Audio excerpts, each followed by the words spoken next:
Well, warm welcome to everybody, and thank you for meeting our webinar titled Offshore Wind Development in the Philippines.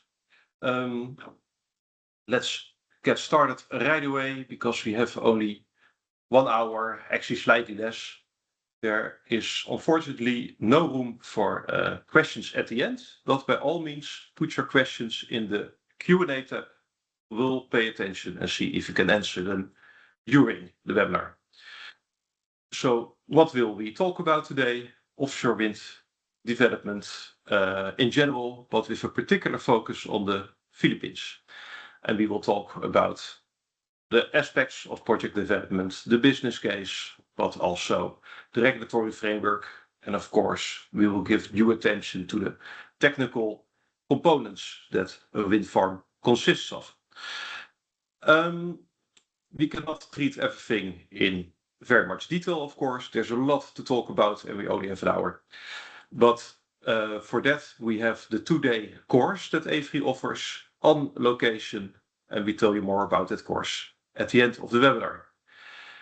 Now, to the right, you see the 3 presenters that normally present this webinar, but unfortunately, Ms. Imke Maase van der Brink cannot attend due to personal circumstances. She is the director of our Global Offshore Wind Competence Center.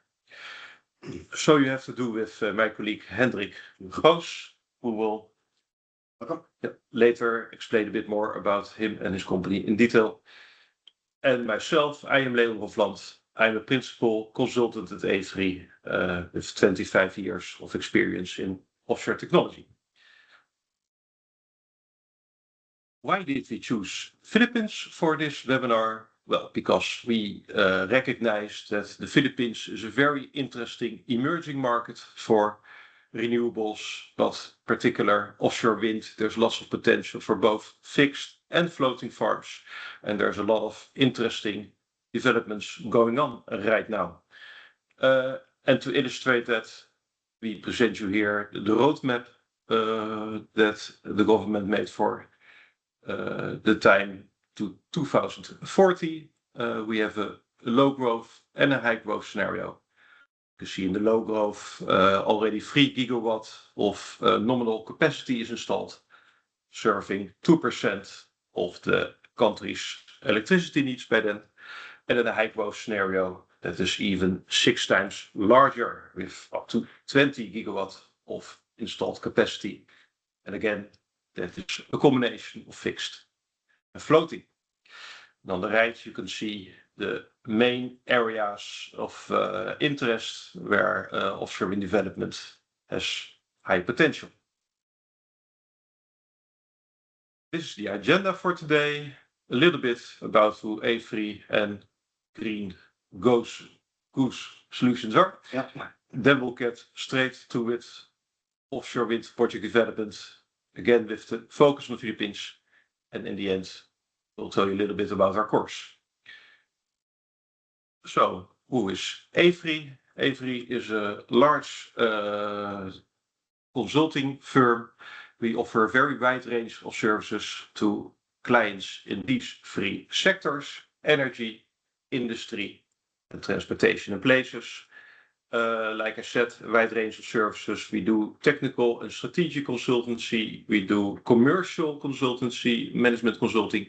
We also take project development out of the hands of our clients. We are present in 50 countries, but we perform work in over 100. As an example of what we do within the offshore wind industry, in 2022, we made this case study for the Philippines, where we identified potential areas and looked at their potential. So we looked at the capacity that can be installed. We made rudimentary layouts, calculated energy yield, taken into account wake losses, etc., and looked at feasible grid connection options. And that's just one example of the 70 gigawatt of wind power worldwide that we've been involved with technically, and 90 gigawatt commercially. And then I'd like to give the word to my colleague Hendrik. Yes, good day, everybody. My name is Hendrik Goos. Difficult to pronounce surname sometimes. I'm the founder of Green Host Solutions, and as such, I am. We are developing renewable energy projects, mainly focused on education. So I have education programs worldwide, and I travel worldwide as well for that. So I've been to countries like Japan, but also to countries like Canada and help them out with their offshore energy projects there. My main focus is on enhancing the skills for the green workforce. I also still work, and maybe you saw that in a picture, but I'm working for the regulator of the Dutch government. So I inspect people on how they work offshore. So I get to be on top of the world or on top of the wind turbines many times. So that's a great thing. So I share my experience, and I got some pictures as well in the presentation. So straight away we go into the offshore wind project development, where I will take you to the components and the regulatory framework, and then I'll hand over the slide deck again to Leon. Right, so let's get started. Here's an overview of a wind farm. And on the left, you see both bottom-founded as well as floating wind farm, which of course is going to be the case in the Philippines when you start building offshore. To the right, you see the grid. You see the point of connection, as we call it. So that's the onshore substation. And then to the left of that is the offshore substation. Now, of course, most people look at the wind turbines and find that most important. That's also, of course, what you see offshore. But there's more to it than that, because the electricity infrastructure, the foundations, and the connections to the grid actually dominate the cost, but also the risk and the complexity of it all. And take also into account the connection to the grid, which actually is more complex than people will think of. Well, talking about that, you see the bottom of the graph the responsibilities, and you see also where the TSO comes in, the transmission operator. In the Netherlands, we are very fortunate because the transition operator also connects the offshore substation to the onshore substation and then to the grid, and will take care of that there are enough off-takers. For the Philippines, it's slightly different, as you will probably know, and that's where the TSO steps in as soon as the export cables come to the land. But I did say, the turbines take most of the attention, and just have a quick overview in the full course. Of course, we'll go more and more into that than we do here in this 45-50-minute webinar. So when you configure your turbine, there's a few things to think about. One, of course, and let me start with the pictures. Do you go for a gearbox-driven wind turbine, or do you go for a direct drive, which is on your right? Thinking about things like operations and maintenance, but also cost and installations. So when you think about the turbine rating, do you go for a higher rating when you develop your wind farm? So do you go for maybe 14 or 15 megawatt rather than 10 megawatt? The things to consider there is the transport and installation constraints, but also, of course, the supply chain availability as well. So, do you have a wind farm with maybe many 10 megawatt wind turbines, or do you have less wind turbines but a bit of a higher rating? Next to that, of course, is the tower and the rotor configuration. So the higher you go up, the more wind there is. So the higher the hub height, but also again look at the structural loads that you will find and the transport and installation constraints. So these things are to consider as well, and we'll discuss that more in the course. So once you've taken on the wind turbine, you look at about the support structure.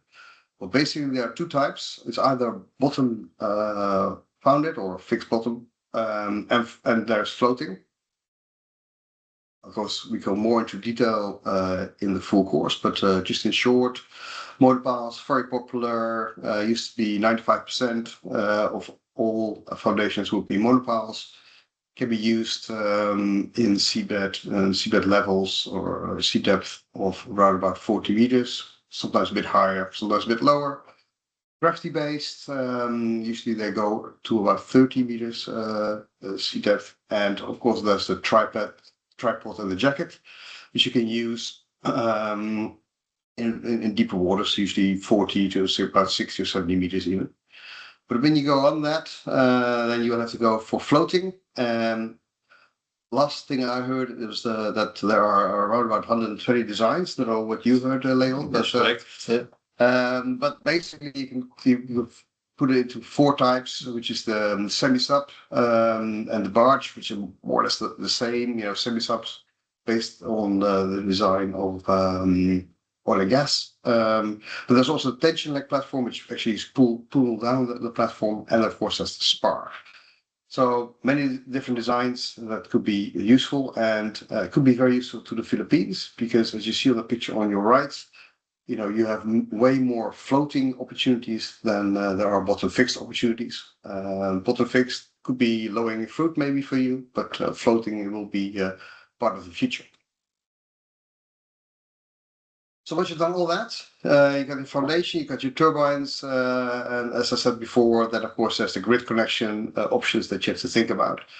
So when you think about the transmission technology, do you go for alternating current or direct current? Or in other words, do you go for electrical, or do you accept higher electrical losses and limited capacity, or do you go for transportation of higher power or more power through the DC component, which is more costly and more complex?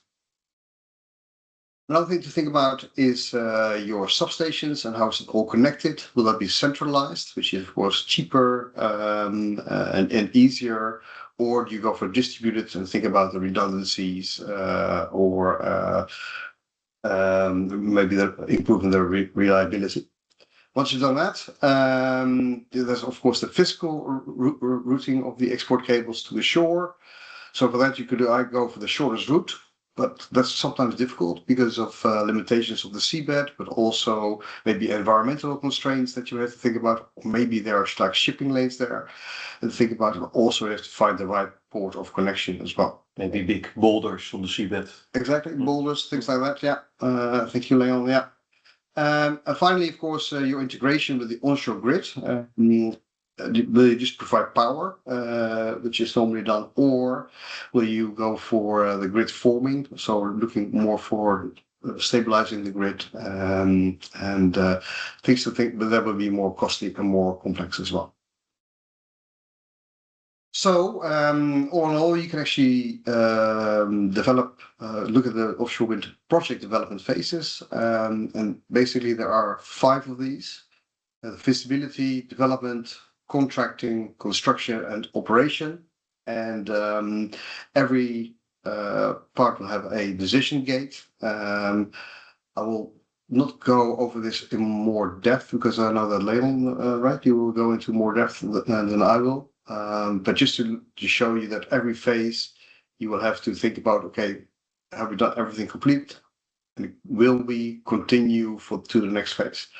So there are some development costs that are involved, there are some risks involved, and of course then is the project value, which is of course of most important to all. So before you go and do the nice things like building the wind turbines and setting up the farm, there are the other things to think about, which is the tender and permitting processes. Paperwork. Yeah, we can laugh about it, but it's quite hard work as well. So basically, when you look at your tender mechanism, it's either government-led or it's developer-led. What does that mean? Well, government-led basically is the government that shows you, okay, these are the selected sites, they are pre-selected, this is the information that you need for that. The government will grant the permit, and also you can build an offshore wind farm. This is how it's done in the Netherlands mainly, but also other countries. Advantage is that the wind farm can be built quite quickly, and also a big advantage is that you no longer have to chase up other permits. The other one is the developer-led, which is more in your kind of way of doing things. So there, the developer will actually select the site. They will have to conduct site studies and secure all the rights, permits, and licenses themselves. So when you then go into the permitting process, there's the one-stop shop. So multi-phase system, usually centralized around the Department of Energy, but also there's the multi-stage one, where you have to manage multiple processes, usually parallel, and that's shown onto your right. So first of all, your marine permitting, for instance, is it okay? Is the site going to be okay for you? What kind of permits do you need? So that's the whole process that you see on your right, and you can actually say that the time is on the bottom. So that's one thing to think about. Of course, environmental permitting. This is where it all starts. What is there? What can we do? What is the impact on the environment? And then, of course, you have your grid connection approval. And also your certificate for the project proceeding. And like showing in this graph, it's a parallel process. In hindsight, this is what's done in the Baltic states, and it used to be done also in Germany and Poland when they were going to start offshore. Ireland is the same. So you see this process, that multi-stage process, quite a bit. However, when the countries start to get more mature, they will go more to a one-stop shop, and they say, okay, this is a better process. We will discuss this more in the course. So why do you need to support your scheme? And you see lots of support for this. So there's a few things that sound logical, like high capex, a lot of money involved. Is there enough revenue? Are there enough off-takers? So certainly for that. Development times can be quite long. I think anywhere between 10, 12 years is not uncommon.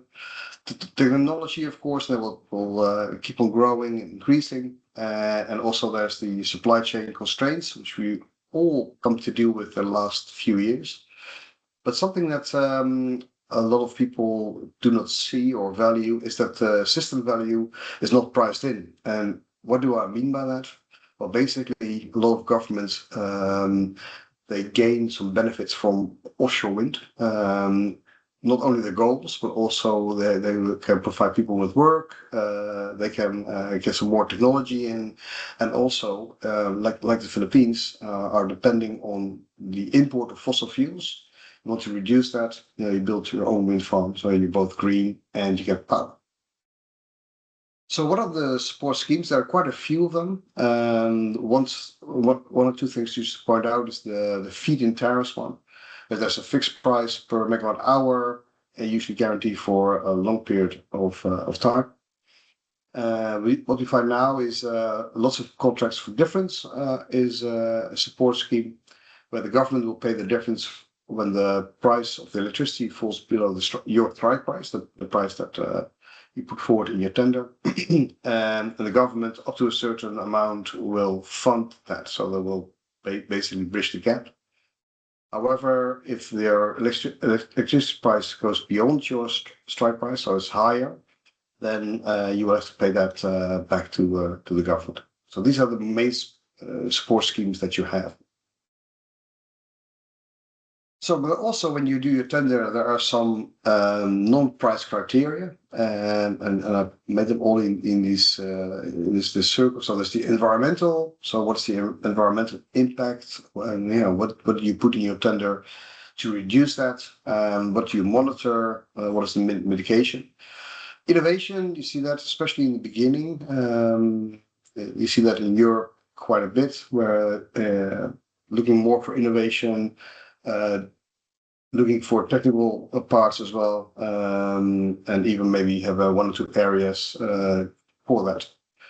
Local content is important in certain countries to seek that your own people and your own workforce will have that.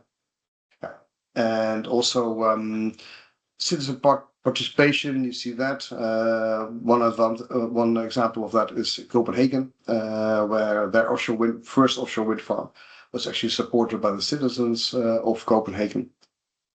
And of course, there's the system integration, very important at the moment. You see that in the Dutch tenders quite a bit, where you're looking at hydrogen, but also floating solar, things like that. So how are these criteria applied in the tenders? Well, usually it's done either through pre-qualification, so even before you can head into a tender, you have to put this in, or it's part of the award criteria in your points. Right, I can talk for ages about this, but I think it's time for Leon to take over, right? Yeah. Thanks. Here you go. Thanks, Henry. Very interesting. I'm gonna go on to a little bit more drier stuff, and that is the fundamentals of the business case. But of course, it's very important to your project. So, to start with, what is an important metric for the business case is the levelized cost of energy, or LCoE. Probably all heard of it before. You can make enormously complicated models for that. In fact, we do that, and that is absolutely needed.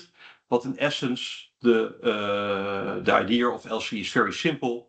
You look at all the costs that you make during the lifetime of your project. So starting from early development all the way up to decommissioning when everything's removed. Discounted costs, I have to say, you have to take the value of the money into account. And then you count up all the energy that you think you're going to produce during the operating stage, again discounted. And when you divide it to, you get a unit unit cost of the energy produced in euros per megawatt hours, but that can also be in a local currency. Now, and what does that cost give you? It's like the break-even cost where your project starts to become feasible, and below it is not. Now, cost, of course, there are different types of cost. Most famously, the capex, the direct investment costs, but also very important, the operational costs for the maintenance phase, which are spread out over the lifetime of the asset. Like I said, you have to discount the costs. You also have to look at pre-tax, post-tax, with and without inflation. You can all choose that in your model, as long as you know what you're doing and you compare apples to apples. And on the energy production side, of course, it's important that you know your availability of the turbine type that you selected, including some losses that you can have either due to technical losses in the cable, but also unforeseen aspects that you cannot control, like grid curtailment or the grid simply not being available for you. And when you have all that modeled, you get your LCoE. And then why exactly is that so important? Because it's an excellent tool to look at scenarios. You keep everything the same in your model. You change one parameter and you see what that does. Does it make it better or worse? Some people use LCoE to compare wildly different things, like different technologies in different sites.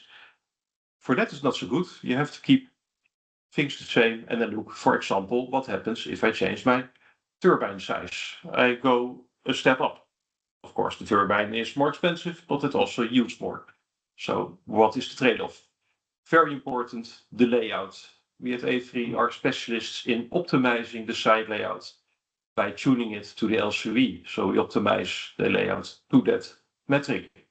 Foundation type is important, not only what is technical feasible, but also what is commercial feasible. And like Hendrik already explained, the electrical balance of plant is very important, and there's many choices there to be made that can have a very significant impact on your final cost. Now, these are all technical design choices. The same applies for financial choices. They are also part of the LCoE model, like the financing structure. How do you get your debt and your equity? The weighted average cost of capital is important. If that's 0.5% higher, what does it do to your business case? how you deal with risk, and an interesting one, your contracting structure can also be important. For example, you can choose to stay with the supplier of the turbines, the OEM, and have a service contract with them for 5 years. And they take it out of your hand for 5 years, and after that, you take it into your own hands when your asset organization is mature enough. And that, of course, comes with certain costs. You can also choose for 20 years with the OEM and then see what happens, which is a different financial choice and might give a different result for LCoE. What is better? We cannot tell you because that depends on all the other factors and is different for every developer. Now, so once you have your LCoE, that is of course not the whole story. Like I said, it's a cost. You need to look also at the revenue side. So what does your energy give you? Have you secured the CFD that you can model so you know that you're secure with that? Your power purchase agreements, there can be multiple, the conditions, they all count, so you know what you can expect. And finally, that revenue gives you the missing piece of the puzzle, your investment insight. Now, last thing, the LCoE analysis is particularly important in the early stages of development when you look at the feasibility of the business case and the whole asset. And during development, you use the LCoE to make those key decisions. But also later, near financial close, you keep using the LCoE model to optimize your business case, and that can go through even during operations. So costs are important. It's very difficult to give you costs because it's really different for every offshore wind farm in the world. But we thought it would be fun to show you a comparison between fixed and floating. Now, the fact that those two pie charts are equally large does not mean that it's equally expensive, right, Hendrik? That's of course not the case. We wish. Yeah. But what it shows here is the proportion of the components of the wind farm towards the whole cost. Because that gives an interesting insight. When you look at the foundation part at fixed, that is 8%, which is still considerable, but nothing compared to the relative 34% in floating. And that, I guess, does not surprise you. Floating foundations are less mature. They're not as standardized as the monopiles. The supply chain is less mature. And of course, foundations are large, much more complicated. They have to be optimized for the motion behavior. They come with the mooring systems, the anchors. It's just a whole lot more. And the challenge there is, of course, to start optimizing those foundations, in particular the supply chain. On the other hand, floating foundations offer the advantage that you could assemble them onshore with the turbines, if you design them well, of course, and then you tow them out to site and install them at once. And you can see that back in the relative proportion that construction, installation, and assembly take 20% for fixed, 13% for floating. Now, the last thing I want to say is that the electrical infrastructure, indeed, like Hendrik said, is a very large part of your total cost. So there's lots of benefits to be made there if you make the right choices. A little bit about financing structure. There's two key distinctions to be made. One is how the project is financed, either through corporate finance, which means the money comes from the balance sheet, usually from the parent companies of parent company, that depends, or you have a special purpose vehicle that finances the project through its own cash flow. It also repays the investors through the cash flow. And the other distinction is, of course, equity versus debt. You can read there the various sources of those.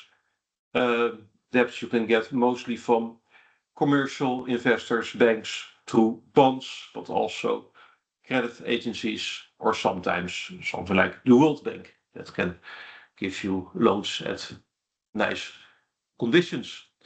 And what we see in recent times is that we have a balance of 80% debt, 20% equity in healthy projects. But of course, that can change. That has all to do with the cost of capital. building blocks of project finance.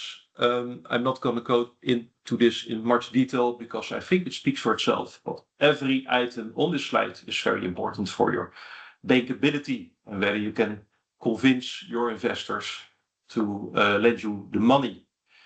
Maybe one interesting thing is, because it gets often overlooked, is in financial feasibility on the left side.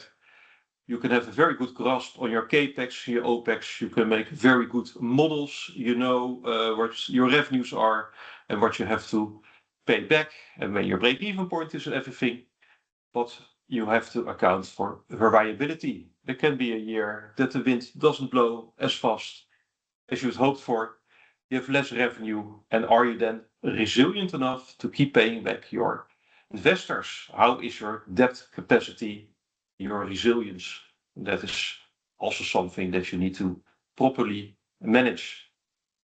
Now, the other thing are the revenue mechanisms. There are multiple, like Hendrik already explained. You can also have renewable energy certificates. But the main thing is that CFD scheme. We put here the one for the Philippines. The one that's proposed now for GEI5, which is quite high ceiling price in our opinion. But yeah, it's an emerging market. These things need to be tuned together with the developers. This is basically a summary of everything I just said. Nice visualization where you have the project vehicle in the middle. On the left, the parties that provide the money, whether it's equity or debt, and how they are repaid in dividends or repayments, with of course interest. On the right are the contractors that receive the capex and the opex.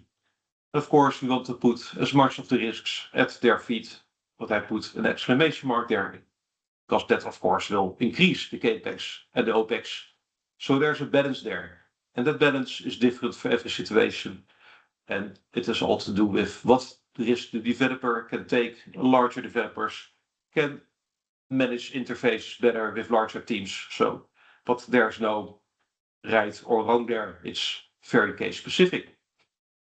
And then of course you have the off-takers that reward the energy they get with revenues. Enough about the business case. Let's go back to the picture that Hendrik shows. Our favorite model here at AFRY is a stage gate model for proper project development. Hendrik mentioned already the 5 phases. The phases also have sub-steps, of course. And what is important in a model like this is that you have clearly defined phases and they come with clearly defined objectives. Criteria that you can quantify and you can see at each gate, did I in fact meet them? Did I do my homework? Did I de-risk the project by looking into things, by arranging things? And if so, then you proceed to the next step. If not, you either go back and do your homework, or sometimes, sadly, you have to shelve the project or even abandon it. But the benefit, of course, then is that at least you didn't spend more money in it. So your development costs increase with every step, but so does your project value. And by doing this systematically, you de-risk the project in both, again, that's a favorite thing for AFRY to say, technical and commercial sense. Now, due to the time, I'm not going to go through all these steps, but there are a few important ones there that, of course, you need to look at. Maybe at the next slide, you can see this better. These are some of the most important steps. And we see the last two. The FEED ends often in a financial close. After, of course, you have checked if your final investment decision is ready. Have you convinced your investors? Have they done their due diligence? Are the contracts signed? Is the design mature? Is the supply chain ready? You know you're going to get your assets. And at financial close is a very important milestone to proceed to the next phase, which is construction. At construction, you have installation, transport and installation, testing, commissioning, first power, and that all results in the milestone commercial operation date when you start getting those revenues. Another step that we highlight here is the permitting stage. Permits granted, But of course, this is a bit more nuanced because of the Philippines. We have that multi-stage parallel process that goes a bit more throughout all the steps shown here. The grid impact approval is typically at the start when you do your system integration study. Environmental permits go largely through the feasibility and development phase. The ENR and the ENB give several permits that allow you to do site investigations or later start applying for maritime permits. But in the end, it all comes down to obtaining that COCOC. I'm not going to pronounce that out full, which is the one that allows you to produce. Now, last slide for me. We've talked a lot about risks. Risks are very important. They're the backbone of every healthy project development. We define here 5 categories of risk, which probably are very straightforward to you. Technical risks, all to do with your environmental conditions, the soil, what is below the water, what are the unknowns. You set out to investigate that, to take away those risks, and then select the right technology. You can select the right technology, but is it also available? So the supply chain comes into play here. Emerging markets, of course, have a nice challenge in that supply chain is not ready or still developing. Maybe you have to go to other places. So then logistics become important. Hendrik will talk a little bit about ports and infrastructure later. Market fluctuations, are the prices changing heavily when there is times of lack of supply? We had the electrical supply chain crisis in Europe. Or can you have benefit if demand is lower and suppliers decrease the prices? Schedule and weather, of course, we cannot control the weather, but we can predict it by applying proper statistical models. That gives you information that can help you in contract negotiations with contractors or put the right assumptions in your financial model. Market revenue, volatility in the prices that you get for your energy, even though you have your CFD and your PPA. And a very important one, curtailment, which is something out of control, and every country deals with that differently. The scale of the problem is also different for every country. Like in Europe, many countries have curtailment due to grid congestion. There's too much electricity at times. In other countries, possibly for the Philippines, it's the grid readiness and emergency situations that can lead to curtailment. We received a very interesting question. Can AI help in that? Particularly for developers. And that is very interesting indeed. Although the answer is yes, AI can help. But my opinion is the ball is first in the court of the TSO, the grid operators, who can use AI to investigate smart grid solutions, to predict what the grid will be doing in the future, to balance that supply and demand side, and also maybe use AI to utilize the grid more. Look at how much electricity you can actually transport instead of being conservative and always design it for 80 degrees or what have you. And that combined with governmental policies can lead to a smart grid that then in the end will also benefit developers because it will lead to less curtailment. Developers, of course, can also use AI to predict for themselves and make the right assumptions again in their financial models. Okay, that was it for me, Hendrik. I know you have a lot more to say about the stages of project development. Yeah, thank you very much, Leon. Well, I'll go briefly over site selection and permitting. So site selection, a few steps to think about the strategic planning. So where would the offshore wind be developed? So what is the policy? What is the marine spatial planning? Things like this. Also, site identification and leasing. So you have to screen and secure specific sites. And of course then leasing, because then you have to give them back to the government. Local site assessment. So what is the suitability of the site using real data that's coming in? Then you go to the permits. I already spoke a little bit about the permits. And basically in that picture to your bottom right to see all these permits coming together. So the environmental permit, technical infrastructure, construction operations permit, and also the spatial and site-related permits. And when they're all together, then of course you can start. So continuing on, well, that picture that you see to your right is actually a picture I took a few months ago when I was on top of that as well. So this is actually on top of one of the nacelles. And we are about to go into the hub of the wind turbine. But let's talk about the design. So design engineering, very important. Design is iterative. So you look at your design and feasibility first. So what could work? What is the concept? The next phase, and you see that all these phases come down to the optimum design. Permitting and consenting. So we say that envelope based. It doesn't mean that you hand it into an envelope, but basically you have a specific area where you actually can see what can be approved by the regulator. So, for instance, you don't want to say too much about the capacity of the turbine. You could say, well, we're thinking about 10 to 14 megawatts. So then eventually the regulator doesn't have to go back to you and say, hey, you promised us something, but you're going to do something different. Feed, this is where the investors come in. You present the front-end engineering design, and this is getting more and more mature. So what will the investors be funding?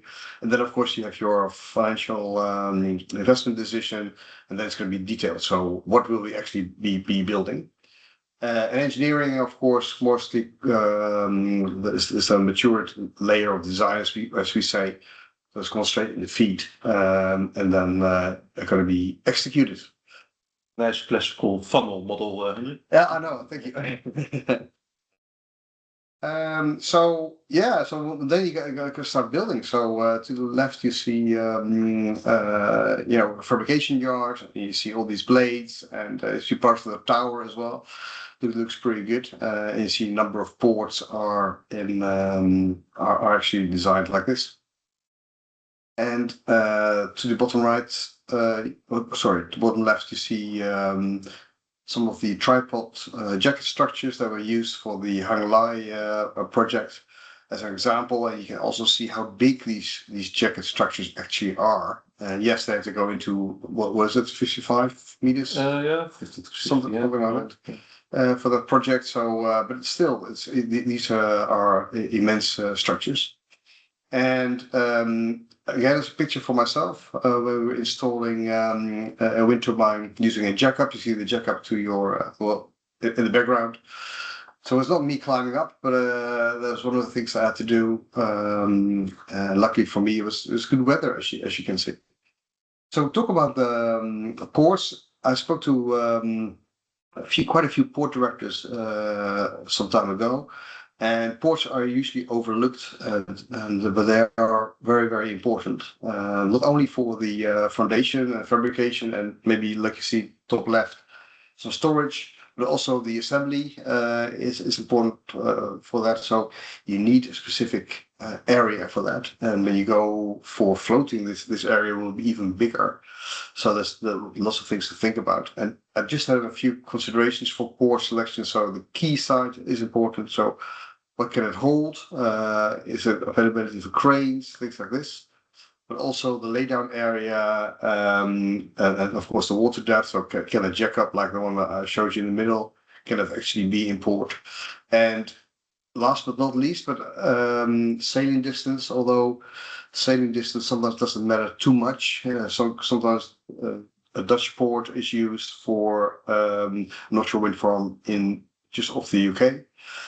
That's because of mostly the availability of the port and what can it assemble rather than the distance. Hendrik, how do you see that for floating? Is that very different than for fixed? Yeah, floating is you need much bigger, and you can actually see because floating is even bigger, of course, than a jacket. So the area that you need for a port for floating is huge, and it's quite a few things to consider. Also, how are you going to transport those floaters, and how is that done? Would wet storage be a solution? Or? Yeah, absolutely. That's you see that usually docks are used for that, and then they can drift off. Yeah, but there's only a few yards in the world that they can actually do this properly. So, good question. So yeah, then just a wee case study in the APAC region. So this is from Taiwan, and just to show you a few details, capacity 1 gigawatt or 1,000 megawatt. 14 megawatt turbines are used, all direct drive, and you can see the jackets there. So local content had to be used, multi-contracting strategy. So it gives you a little bit of an overview of what are the projects that you will be seeing. First power was achieved in last year, but commercial operations planned early 2027. And you see located in deeper waters, so sometimes 35, sometimes 60 meters, hence the jacket structure. But building it, operating it, great. But then of course you got it, and then you have the pleasure of maintaining it for the next 20, maybe 25 years. Or maybe longer. Or maybe longer, yeah. We just had a few extensions in the Netherlands for wind farms are going to be lasting at least 25 years. So when you look at the maintenance, there's a few options for that, or a few types. Basically, it's preventative maintenance and corrective maintenance. So either do something in advance to stop something from breaking down, or you wait for it to break down, and then you go either on a campaign and repair it, or you go there immediately because you need those wind turbines for your power. So that's what I'm trying to show you in that graph. Thing to think about is the condition based. So you measure it through the SCADA system, and then from the measurements you can actually see, okay, what is the schedule for this? When are we going to do this? And how are we going to do the maintenance? By which means book a vessel, get the crew, etc., etc. So in an ideal situation, which of course I don't know of any ideal situations, but you would like to use the corrective and preventative maintenance for your strategy, and gives you a bit of a graph to the right where the conditions are, and in time gives you a bit of an indication for that. Okay, I think in the course we have an hour or so for operations and maintenance part as well. So I'll give it back to you, Leon. Thanks. Like you said, there's so many topics we can discuss. We hope you found this at least useful, even though it is only a scratch of the surface. In our course, we will go into all these topics in more detail. Like you can see, we will talk a lot about general project development risk and the business case, but also into the technical details of the components, the tower, the foundations, everything. We will give some attention to market developments and our crack at what the future will hold. Also for the Philippines, where we think it will be heading to. How do we do that? It's a 2-day course in person. So you will be acting direct with our senior specialists. And we're gonna give you 10 lectures about these things, but also, and here comes the fun part, 5 practical case studies. We will prepare LCoE, actual LCoE models, and we're gonna turn the knobs, push the buttons, and see actually what does it do, what choices can we make, and what does it do for our business case. Yeah, and you in a group will actually start building your own wind farm. So it's a really interesting case. Gives you a hands-on kind of feel. So where and when will we do that? Well, we first want to receive your feedback. So please, if you're interested, register yourself on this website and give your preference for date and location. And then we will have a look and select them and inform you all. We have a contact person in the APAC region, that is Mr. Will Liu, shown to the top right. Email him, phone him, even also if you have other questions about the course, and then we'll get in touch with you.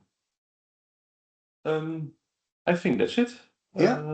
Nicely on time. I hope to see you in the Philippines. Yeah. And if you have further questions, always feel free to reach out to us. Yeah, thank you very much for attending. And like I said, hopefully see you in the Philippines. We'll see you. Thank you. Thanks, everybody.